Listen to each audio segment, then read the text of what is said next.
Welcome to Postcards from Antarctica, another exclusive departure from Bicton Travel.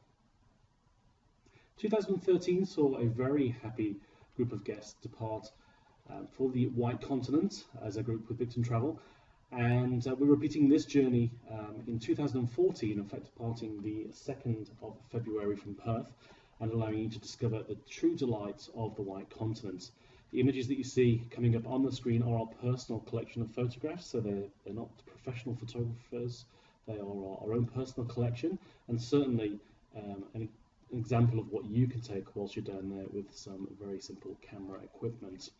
So if you've ever dreamed of going to Antarctica, now is the time to book. We have just a few cabins left on our exclusive departure, which we will tell you more about in just a second.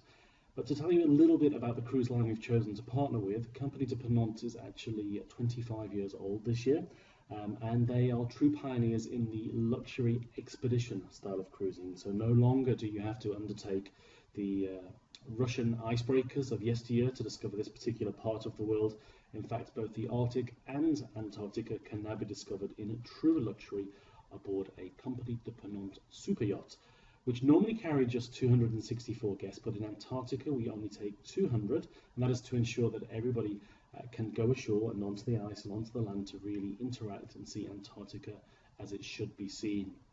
Now, the reason that we've partnered with Ponant is that their yachts, not only are they the most luxurious in this part of the world, but they are also some of the most environmentally friendly. In fact, they far exceed the environmental credentials or checklists that are set down by the Antarctic authorities. And in fact, you can see from the list on the screen in front of you that they really do go above and beyond to minimize their footprint or impact in the area. Now, the journey or the departure that we have does depart on the 2nd of February, including your flights, both international and internal, departing from Perth, heading over to Buenos Aires, where you have 3 nights accommodation and sightseeing, then heading up to Iguazu, including your internal flights once again, returning to Buenos Aires for 1 additional night, and that really is because we have an early departure the next day to head down to Ushuaia, which is where you undertake the 10-night cruise from, and at the end of the cruise we then head up to Santiago before returning back to Australia. Now, we only have a few staterooms left, so if you are interested in the February 2014 departure, now is the time to inquire. They are prestige staterooms located on Deck 5, also known as P5 staterooms, and the entire price for the package, including all taxes, gratuities, etc., is 15,290 Australian dollars. To take a look at where you'll be staying and what you'll be doing heading into Buenos Aires, we're using the Hotel Emperador, a great base, a great location to be able to discover the European influenced and inspired cosmopolitan city. So much to see and do here, and of course one of the true highlights is to experience a tango show, and we do have a VIP experience available included in your package. We then have the internal flights to go up to Iguazu. That is about a 2-hour flight, and we're staying at the Sheraton, a spectacular property right on the edge of the falls there. You can see we have 4 view rooms, so looking at the top left hand corner there, you can see the mist rising from the falls, and it is a very short walk to go and discover the delights of Iguazu Falls itself. This is some of our group, and others experience Iguazu, bearing in mind it is their full summer season at the time that we visit. We then return to Buenos Aires for 1 night. As I mentioned, we have a very early departure the next day to fly down to Ushuaia, Ushuaia being the southernmost city, and this is of course the departure port for all cruises to Antarctica. Before we actually get on board the vessel, we have included a sightseeing tour of Tierra del Fuego National Park, which is a spectacular setting in itself. It's your last opportunity to experience the green abundance of wildlife in this area before we head down to the quite stark and barren in places Antarctic Peninsula.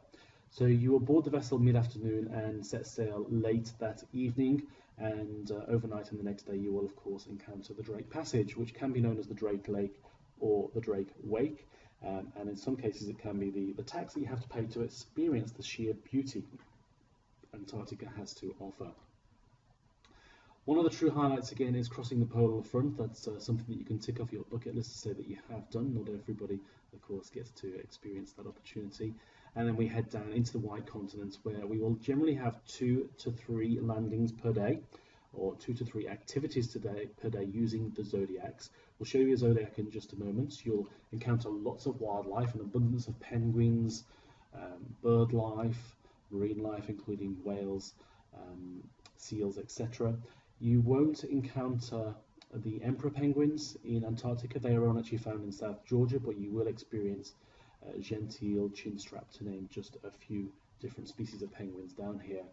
Also experiencing the Lemire Channel, which is also known as Iceberg Alley, and this is an opportunity to head into the zodiacs again and see the icebergs from a different vantage point.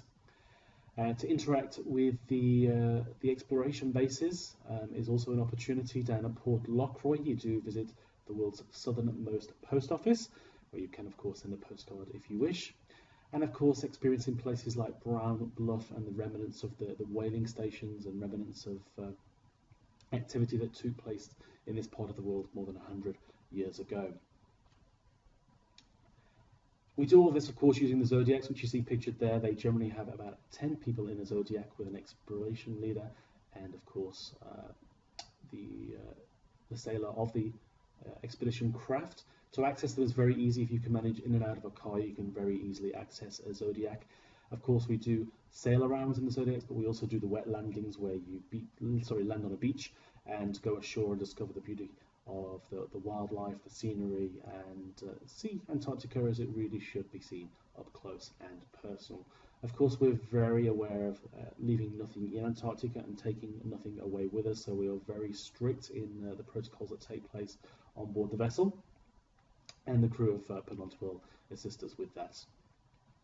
And ultimately, once we finish the Antarctic journey, we end up in Santiago, an opportunity to relax, refreshen up, and rejuvenate before embarking on your long journey back to Australia.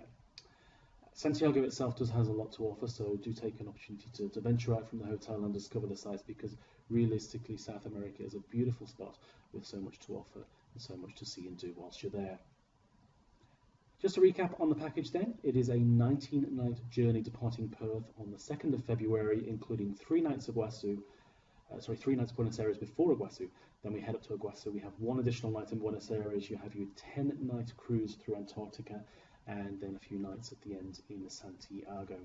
The P5 staterooms are available at 15,290, but we do only have a few of them left, so do contact the Bicton team to ensure and check at the current availability.